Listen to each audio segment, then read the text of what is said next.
Assalamualaikum warahmatullahi wabarakatuh. Waalaikumsalam warahmatullahi wabarakatuh. A'udzu billahi samil alim minasyaitonir rajim. Bismillahirrahmanirrahim. Alhamdulillahilladzi hadana li hadza wa ma kunna linahtadiya laula an hadana Allah. Wassalatu wassalamu ala sayyidina Muhammadin nuril hidayah wa ala alihi wa sahbihi nujumir rasyad. Rabbi shrah li sadri wa yassir li amri wahlul 'uqdatam min lisani yafqahu qawli. Raditu billahi rabba wa bil islami dina wa bi Muhammadin nabiyya wa rasula wa bil qur'ani imama wa hukma. Rabbi zidni ilma warzuqni fahma. Amma ba'du faqul hadratal muhtaramin wal mukarramin, para alim, para sepuh semua yang saya hormati dan saya muliakan, wabil khusus kepada pimpinan majelis taklim Syamsis Sumus, Bapak Ustaz Mabrur yang saya cintai dan saya hormati serta saya muliakan, serta tokoh masyarakat setempat Bapak Hasanin yang saya hormati dan saya cintai serta saya muliakan. Tak lupa kepada para orang tua kami, Bapak Mudasir, Bapak Jaja, Bapak Mito, Bapak Udin, Bapak Mito, semua yang saya hormati dan saya muliakan rahimahumullah. Saudara-saudaraku semuanya seimbang senasib seperjuangan yang saya cintai dan saya muliakan. Mari kita sama-sama membaca hamdalah Alhamdulillahirabbil alamin, sebagai ungkapan rasa syukur kita kehadirat Allah Subhanahu wa taala yang telah memberikan nikmat hidup yang begitu besar dan begitu banyak kepada kita sekalian. Di antara nikmat hidup yang masih dapat kita rasakan bersama sampai detik malam hari ini, alhamdulillah kita masih diberikan kemampuan dan kekuatan oleh Allah Subhanahu wa taala untuk mengerjakan beberapa kewajiban yang telah Allah tetapkan.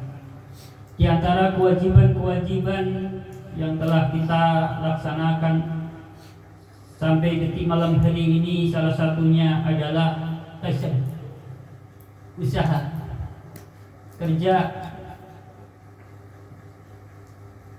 Para ulama sepakat, disebutkan di dalam kitab Minhaj Saniyah, wa qad ajma'al ulama'u ala anna al-kasba wajibun wujuban muakkadan mulahhaqan bi rutbatil imani. Jadi kata penyusun kitab, para ulama telah sepakat bahwasanya kasab, usaha itu wajib, udah wujuban muakkadan. Jadi kalau bahasa saya ini Mas Mundasir, wajib pakai banget. Ya, jadi kalau anak sekarang kan kalau ngomong udah ada kata-kata pakai kayak gitu. Ya, udah wajib banget lagi. Ya. Apa itu kira-kira? Jadi usaha itu kata ulama, yakni sepakat para ulama bahwasanya usaha itu wajib banget dan ditempatkan atau didudukan dengan kedudukannya urutan keimanan. Jadi masuk kategori bagian dari keimanan usaha. Jadi dengan usaha dan bekerja itu berarti sebagian daripada keimanan seseorang. Itu sebabnya Asy-Syaikh Abu Hasan Asy-Syadzili rahimahullah ta'ala, ini seorang waliullah, ulama besar, tokoh tasawuf, tokoh sufi, sebagai ahli fikih, seorang waliullah yang kaya raya. Saking kayanya, kendaraannya ini, keretanya dilapisi emas. Ini wali sangat terkenal. Maka ada seorang kiai pesan kepada santri, kalau kepengen jadi santri yang kaya dan ahli fikih, maka sering-sering menghadiahkan Fatihah kepada Syekh Abu Hasan Asy-Syadzili. Alhamdulillah ya, saya amalkan. Kaya ya belum, ahli fikih ya belum. Ini paling tidak ada proses. Artinya giat bekerja, giat membaca kitab-kitab fikih paling tidak. Itu pas durasi. Ya, kalau sering membaca kan bisa diharapkan.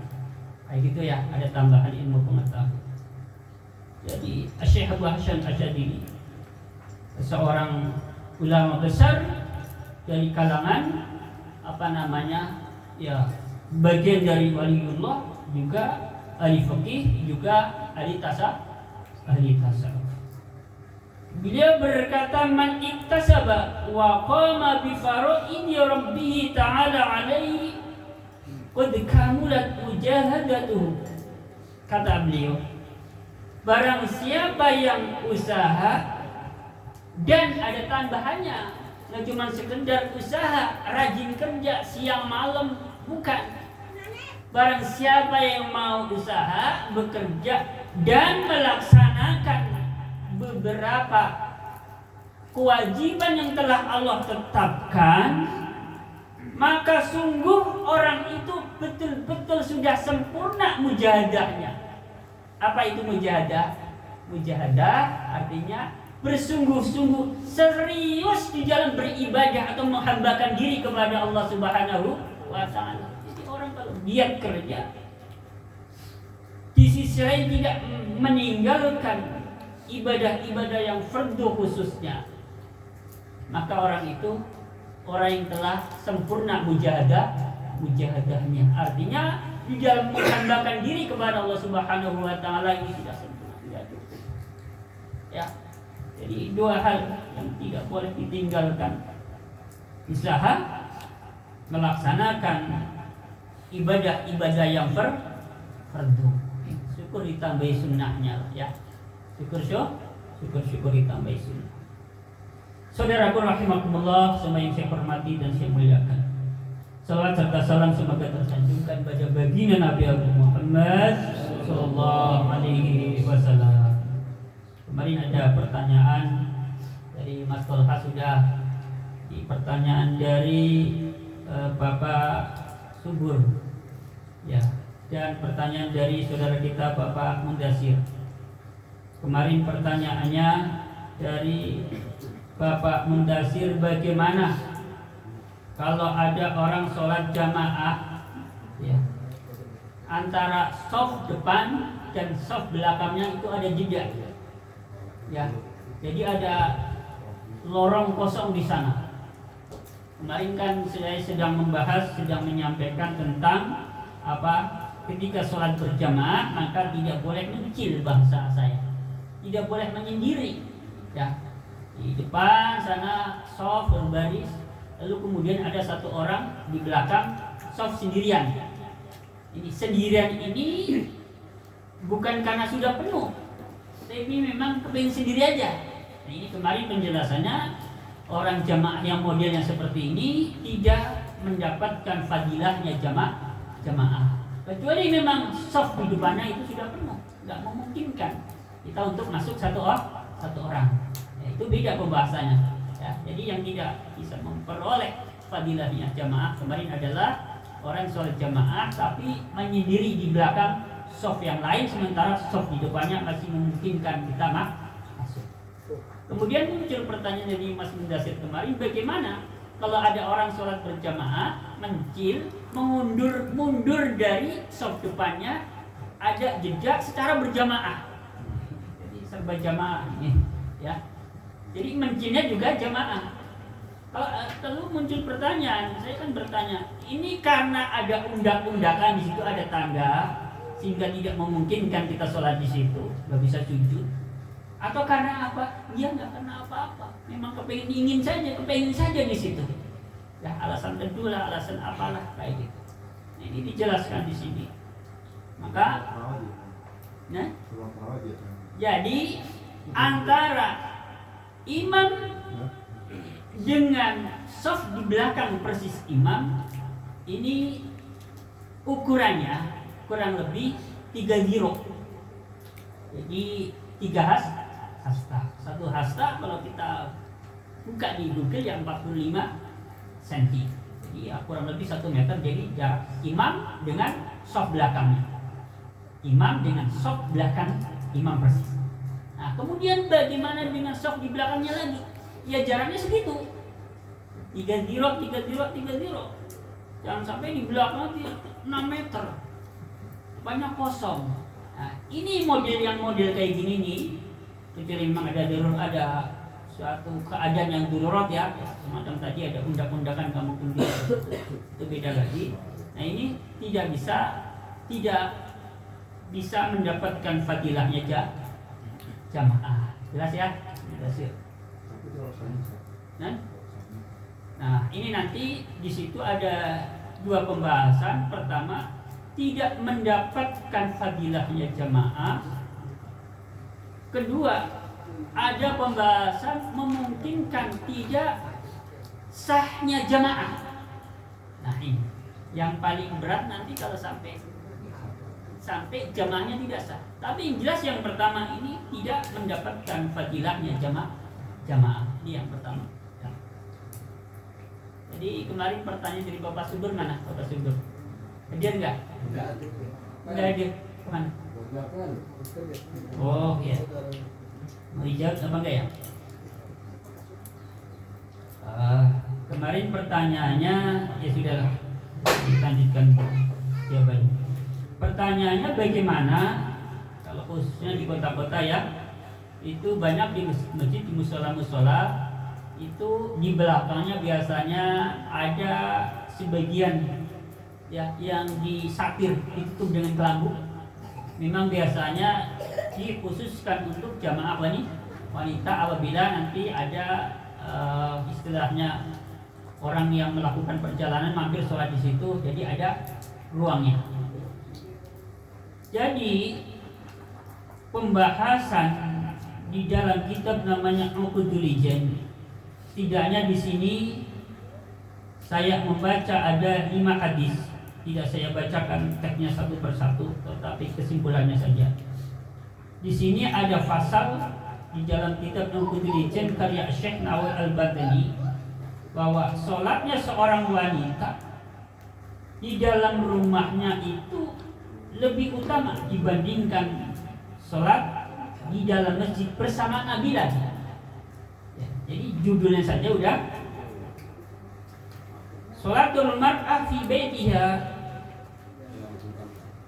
afdalu min sholatiha fil masjid ma'an Nabi sallallahu alaihi wasallam. Sholatnya seorang wanita di dalam rumah itu lebih utama dibandingkan sholat di dalam masjid bersama Nabi sallallahu alaihi wasallam. Itu yang pertama. Keterangan berikutnya, sholatnya seorang wanita di dalam kamar yang sempit, itu lebih baik dibandingkan dengan sholatnya seorang wanita di dalam kamar yang lebih besar. Sholatnya seorang wanita di dalam kamar yang luas ini lebih baik dibandingkan dengan sholatnya seorang wanita di dalam rumah. Jadi ruangan yang lebih luas lagi, misalkan ruang tamu lah. Kalau saya menggunakan ruang tamu, sholatnya seorang wanita di ruang tamu ini lebih baik dibandingkan dengan sholatnya seorang wanita di teras. Sholatnya seorang wanita di teras itu lebih baik dibandingkan dengan sholatnya seorang wanita di dalam masjid. Jadi ini dari beberapa hadis yang saya baca di dalam kitab Uqudul Ijan ini, setidaknya ada 5 hadis yang jelas sholatnya seorang wanita itu lebih baik di dalam rumah. Bahkan di situ ada penjelasan di tempat yang lebih gelap dan lebih sempit. Artinya di dalam tempat yang lebih ngumpet, itu bahasanya. Itu. Jadi kalau masalah kemarin sholat di musola di masjid yang berbeda, di situ ada ruangan di pojokan itu tutup sama kelambu. Karena memang ini namanya orang lewat ya, mampir ke masjid ya memang ya takmirnya atau pengurusnya memang menyediakan di situ biar enggak terlihat oleh jamaah laki-laki. Nah, tapi yang jelas kalau pembahasan tadi ya, ini bahkan ada hadis Nabi yang menjelaskan bahwa sholatul mar'ati wahdaha tafdulu min sholatiha fil jam'i ay jam'i rijali bi 25 darajatan. Di penjelasan ini hadis Nabi. Sholatnya seorang wanita sendirian, sholat sendirian itu lebih baik dibandingkan dengan sholatnya seorang wanita secara berjamaah di kalangan banyak laki-laki. musola, yang masjid, yang majelis taklim. Lebih onjok 25 derajat selisihnya. Nah, penjelasan ini oleh penyusun kitab dijelaskan ini berlaku untuk wanita-wanita muda dan sejenisnya. Maksudnya sejenisnya bagaimana? Ya sudah rada umur kayak gitu, tapi masih masih senang dandan meluas gitu. Ya. Memang dia masuk kategori ya sudah bukan mama muda lagi ya. Tapi masih ya bahasanya masih menggerakkan lah bagi laki-laki yang melihatnya. Ya. Ini jadi sholat sendirian lebih baik dibandingkan dan sholat berjamaah. Di situ yang banyak laki-laki di musola, di masjid. Kemudian biar enggak setengah-setengah, muncul pertanyaan. Biasanya itu kalau di kampung-kampung, biasanya kalau mbah itu ya, kalau di kampung ini biasanya pada sholat di musola, di masjid. Nah, untuk para ulama ahli fikih itu menjelaskan buat orang-orang yang sudah sepuh kayak itu, orang-orang yang sudah sepuh itu memang disunahkan untuk sholat berjamaah di masjid, di musola. Tadi yang dikatakan sholat sendirian itu lebih baik dibandingkan dengan sholat berjamaah di masjid, di musola, itu bagi berlaku buat wanita muda. Jadi kalau udah mbah ya bagus juga sholat di masjid, di musola. Jelas ya? Bismillahirrahmanirrahim. Dilanjut. Saya bacakan teksnya dalam kitab penutup. Bismillahirrahmanirrahim. Wa in shalla al-imamu fil masjidi wal ma'mumu kharijal masjidi halaqanihi qariban minhu ayil imami fi allam tazid masafatu ma bainahuma ala salatini ati biramin takriban wa huwa ayil ma'mumu alimun bi sholatihi ayil imami wala hailun hunaka ay bainal imami wal ma'mumi jaza al-iktida'u. Artinya, apabila seorang imam sholat di dalam masjid, ada imam sholatnya di dalam masjid, makmumnya sholatnya di luar masjid, jarak antara imam dan masjid ini jaraknya tergolong dekat. Ya. Contohnya, dekat ini tidak melebihi jarak antara imam dan makmum, tidak melebihi 300 dirham. 300 dirham itu berapa? 300 dirham itu 157 meter kalau buka di Google ya. Jadi imamnya di dalam masjid, makmumnya di luar, tapi jaraknya jangan sampai melebihi 157 meter. Ya, jadi ini banyak terjadi ya, khususnya sholat Jumat, sholat Id itu biasa imamnya jalan, nanti di halaman, bahkan di namanya jalan-jalan dipergunakan untuk sholat. Tidak mengapa. Yang penting jaraknya jangan melebihi 150 meter jarak antara imam dengan shaf paling belakang 157 meter. Ya. Enggak nyampe ya kayaknya ya. Terus saya lanjutkan. Dan makmumnya mengetahui keadaannya imam. Mengetahui itu bisa jadi secara langsung atau melalui shaf yang ada di depannya atau sampingnya. Jadi ada kalanya makmum itu mengetahui keadaan imam secara langsung atau melalui shaf di depannya atau shaf sampingnya. Enggak apa-apa. Ya. Shaf depannya memang kita tidak bisa melihat, tapi samping kita bisa mengetahui gerakannya. Kita bisa ikutin. Mungkin kan kejadian seperti ini, shaf depan kita nggak lihat, tapi samping kanan kiri bisa sholat di luar. Biasanya ini di sisi kanan sisi kiri masjid itu emberan ya. Posisinya kita di depan sini, paling depan, depannya lagi tembok misalkan. Sebelah kanan atau kirinya kita bisa lihat. Nah, ini. Bismillahirrahmanirrahim. Wala haidun, dan tidak ada penghalang antara imam dan makmum.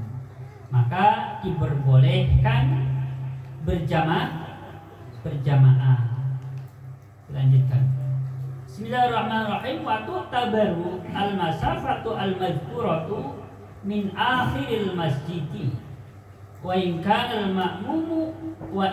al-imamu wal ma'mumu fi khairil masjidi imma fada'in aw bina'in fasyartu alla yazida bainahuma ala thalathimi'ati dhiramin wa alla yakuna bainahuma hailun. Jadi kalimat jarak itu diukur dari belakang masjid atau masjid bagian paling ujung, min akhiril masjid, ya. Jarak itu diukur dari masjid paling belakang lah ya, karena paling ujung, min akhiril masjid. Dan apabila imam dan makmum sholat di luar masjid, tadi kan pembahasan tentang apabila imam sholat di dalam, makmumnya di luar. Nah, sekarang pembahasannya tentang sama-sama sholat di luar masjid, di jalan, di lapangan, di ruang terbuka, di gedung-gedung yang bukan masjid ataupun bukan mushola. Ya, kadang ada ya gedung apalah digunakan untuk sholat berjamaah. Ini bukan masjid, bukan mushola. Itu jaraknya tidak boleh melebihi 300 diro antara imam dengan makmum yang paling belakang. Nah, tadi kalau yang pertama, kalau imamnya di dalam masjid, saya ulangi, tadi masih kurang jelas. Pembahasan yang pertama, kalau imamnya sholat di dalam masjid, makmumnya di luar masjid, maka saf yang paling belakang ini tidak boleh melebihi 300 dirham, tapi ngukurnya dari mana? Ngukurnya bukan dari posisi imam, tetapi ngukurnya dari masjid ujung. Jelas ya? Jadi kalau mungkin pakai bahasa terasnya, ya. Jadi yang diukur terasnya ya, teras sampai saf belakang. Biasanya kan masjid itu ada pembatas, kemudian di luar masjid itu ada teras. Jadi kalau imamnya di dalam masjid, makmumnya sebagian di luar masjid, ukurnya saf paling belakang ini bukan antara saf paling belakang dengan imam, tapi saf yang paling belakang dengan masjid paling ujungnya mas. Jelas ya? Jadi kalau misalkan masjidnya ini panjangnya 100 meter, nanti ada tambahan 157 meter di luar masjid berarti. Jelas ya ini ya? Ini sudah jelas sekarang bahasanya. Beda ini dengan yang kedua, yang sama-sama sholat di luar masjid. Dari imam sampai shaf paling belakang ini tidak boleh melebihi 300 diro, alias sekitar 157 meter. Jadi paling panjang shafnya dari imam ke shaf paling belakang 157 meter kurang lebihnya. Tapi kalau di dalam masjid itu bisa jadi lebih, tergantung masjidnya. Kalau masjidnya misalkan 200 meter plus di luar masjid 157 misalkan, nah itu perbedaannya. Jelas ya? Ini barangkali materi yang saya sampaikan. Ya, selebihnya waktu saya kembalikan kepada teman-teman semuanya. Barangkali ada yang ingin ditambahkan penjelasan dari saya, atau barangkali ada yang belum jelas, silakan.